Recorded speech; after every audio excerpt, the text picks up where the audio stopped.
मेरे शादीशुदा यारो अंदाज़ा डर मुका देवो। शादीशुदा सारे अल्हम्दुलिल्लाह अक्सर बैठे हैं। मेरे शादीशुदा यारो अंदाज़ा डर मुका देवो। तड़ी देवो इंजी रन को अंदा साहवी सुका देवो। तड़ी देवो इंजी रन को अंदा साहवी सुका देवो। जंदे साले लुंधे होवन ता वाल ई चा करो बेशक वह जनानी ता जरूरी है मिलन साले ढा देवो। मैं यो तरह तोरे बारे सोच सकता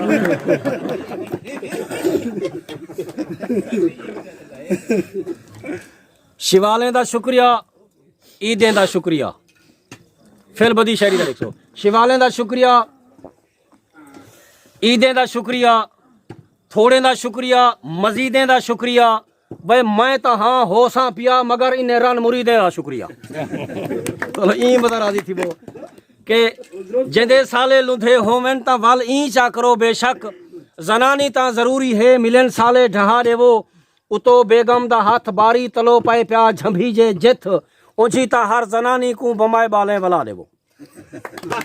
ओझी ता हर जनानी को बमाए बाले जरा रन को हिणा होवे बाले समय थी वापस कर दो कोई गल नहीं। बमाए बाले वला देवो। बुढ़े माँ प्यू दे होंदे होए करो टीसी जे सौरे दी बहादुर खां तू बेहतर है कोई भाड़ी ना रखा देवो। मैं नौजवान बस नहीं आए बहादुर खां तू बेहतर है कोई भाड़ी ना रखा देवो। और जिमें तुसा निभेंदे प्यो हयाती कोल जलालत विच इवें चेतावी सौरे दा जिथा टकरन रला देवो।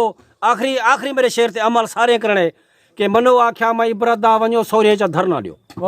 मनो आख्या मैं इबरत दा वञो सौरे चा धरना दियो भला चोले को चीरो चाऊ थई मंजिला जला देवो। मेरे शादीशुदा यारो अंदर दा डर मुका देवो। ये एक मिनट दी खिलावणी ली क्लिप खबरें दी 15-16 साल पहले लिखिया हन से और मेरा दिल दी हुण हर शादी दी जीनत बन दी खिलावण वास्ते कुछ मैं बिस्मिल्लाह रहमान रहीम। रेडियो इबरतनाक तो सरे की मकामी खबरां सुनो। चपरेलू 2005 बना लूते मिजेल दा तजर्बा खोले कोट दे इलाके खंडरपुर रात ठीक 12:45 मिनट ते कीता वैसी ई मिजेल दी लंबाई 6 ते 400 रहे। इंदा हदफां ते भा ला लेवना मुठी घुटी जोना ते अखी चु पानी आवन दा इम्कान आंदे और इंदे फटण दे फौरन बाद परे परे ते बुझ बुझ आवाज़ महसूस की ही साख ते बहुत सारे लूते मिजेल छोरे दी फायर ला दे हवाले कीते वैसन। हुकूमत ने महकमा शेखपूज को सख्त हिदायत की है कि छोरे ते डबल सवारी करने ते गैर मुय्यना मुद्दत तक पाबंदी लाती वजे ताकि इन्हें कुछ जल से ते त्रेल चढ़ वास्ते तैयार किया वह सही जे। ई हुक्म की खिलाफ वर्जी करने ते दफा 91 के तहत 5 मिनट मकोड़े की खर्चे बधा वैसी या सवार पे जुर्माना लाए वैसी।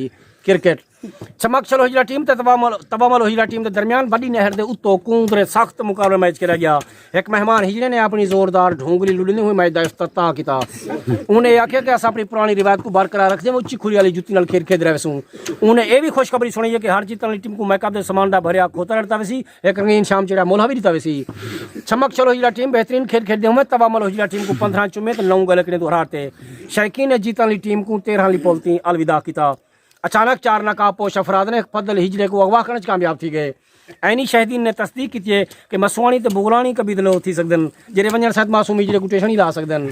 चोटी जरीन द सीनियर लूसी कुत्ते के जरिए इन्हां दी तलाशी जारी करती है। मौसम दा हाल महकमा मौसमियात दी पेशगोई के मुताबिक हुण वला कणक कपी ना कितनी खरीद थी दा इम्कान है ना ज़कात चलण दा इम्कान है बल्कि लगड़ी छोरे दी वजह झेड़े थी तो ढकी जाने का इम्कान रासी। सेज अज अपने टाइम के मुताबिक पौधों पर सी ठीक अज अपने टाइम के मुताबिक चोटी बाला दे पहाड़े ने 50 दी बस लाए सी। अज दा खबरां तोड़ को टप्पिया ही इबरतनाक कोई इजाजतां ने 16 तुहाडे कोलों पुछ सी